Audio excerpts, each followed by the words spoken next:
Halo, Assalamualaikum warahmatullahi wabarakatuh. Kami dari kelompok 1 akan menjelaskan bagaimana aplikasi kalkulus vektor pada navigasi pesawat terbang. Nah, kami terdiri dari yang pertama ada Yani Rostavia dengan NIM 21020048, kemudian Aisyah Agustin dengan NIM 2102960, kemudian ada Vanisha Nabila dengan NIM 210294148, dan Habibah Quraini dengan NIM 210295152. Kemudian ada Nabila Zafirah dengan NIM 210291168. Nah, bagaimana sih cara aplikasi kalkulus vektor itu pada navigasi pesawat terbang? Konsep vektor. Sebelumnya, kita sudah mengetahui vektor adalah besaran yang memiliki nilai dan arah. Nah, kecepatan, percepatan, tekanan, momentum, dan lain sebagainya adalah contoh-contoh besar dari vektor. Nah, salah satu fungsi vektor dalam kehidupan sehari-hari, salah satunya yaitu navigasi dalam penerbangan pesawat. Vektor berperan sangat penting di dalam dunia penerbangan. Setiap pesawat terbang selalu dilengkapi oleh sistem navigasi pesawat terbang agar pesawat tidak tersesat selama penerbangan berlangsung. Panel-panel instrumen navigasi pada kokpit pesawat memberikan berbagai informasi mengenai arah dan juga ketinggian pesawat di udara. Nah, vektor ini akan menyatakan arah dan besar dari suatu besaran yang dihasilkan oleh pesawat yang sedang terbang. Selain itu, pesawat juga yang ingin terbang ataupun mendarat tentunya menggunakan metode vektor, sehingga ketika turun pesawat tidak langsung jatuh ke bawah, jadi pesawat tidak langsung turun lurus dari atas ke bawah, melainkan melalui arah vektor yang telah disesuaikan sebelumnya. Nah, vektor juga berpengaruh besar terhadap keberadaan suatu lokasi ditinjau dari tempat dia bergerak. Dalam dunia penerbangan, ketika pesawat dalam keadaan darurat, pilot harus Selanjutnya, peran vektor dalam menentukan posisi. Nah, inilah ilustrasi trilateration pada R2 atau pada dimensi 2, di mana yang X1, Y1 adalah satelit pertama, lalu X2, Y2 adalah satelit kedua, dan X3, Y3 adalah satelit ketiga. Nah, ketiga satelit itu akan ditangkap pada GPS di tengah, yaitu pada X, Y. Navigasi berasal dari bahasa Yunani yang terdiri dari kata navis yang artinya perahu atau kapal, dan agake yang artinya mengarahkan. Secara harafiah artinya mengarahkan sebuah kapal dalam pelayaran. Dari waktu ke waktu, seiring dengan perkembangan zaman, kata navigasi tidak lagi hanya digunakan dalam dunia maritim, tetapi sering juga digunakan di daratan dan udara. Navigasi adalah cara menentukan posisi dan arah perjalanan baik di medan sebenarnya maupun pada peta. Selanjutnya adalah kegunaan vektor dalam navigasi. Dalam navigasi, vektor berpengaruh besar terhadap keberadaan suatu lokasi ditinjau dari tempat yang bergerak, seperti kendaraan atau lainnya. Teknologi ini disebut dengan Global Positioning System atau kita kenal sebagai GPS, di mana sistem ini memberitahukan lokasi di permukaan bumi walaupun tempatnya bergerak, sehingga suatu kendaraan atau suatu yang dapat bergerak dapat tahu keberadaannya dan di mana lokasi tujuannya. Karena itu, vektor sangat berperan penting dalam navigasi. Nah, salah satu contoh dalam navigasi ini yaitu adalah vektor yang digunakan pada untuk sistem navigasi pesawat terbang. Nah, berikut adalah contoh bentuk navigasi pesawat terbang.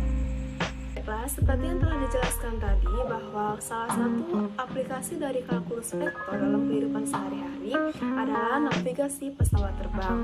Di sini dapat kita lihat bahwa pesawat yang awalnya bergerak lurus dengan lintasan tertentu dapat berubah karena adanya tekanan angin. Untuk lebih jelasnya dapat kita lihat ilustrasi berikut. Pada gambar pertama, pesawat bergerak dengan lintasan V1 tanpa adanya angin membentuk sudut 120 derajat. Untuk gambar kedua, pesawat yang awalnya bergerak dengan lintasan V1 karena adanya pengaruh angin, maka pesawat bergerak dari lintasan V1 ke lintasan V sebesar V2.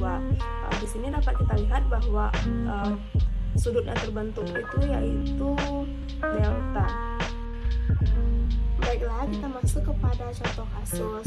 Terdapat suatu pesawat terbang yang melakukan perjalanan pada ketinggian tertentu dengan faktor angin yang dapat diabaikan.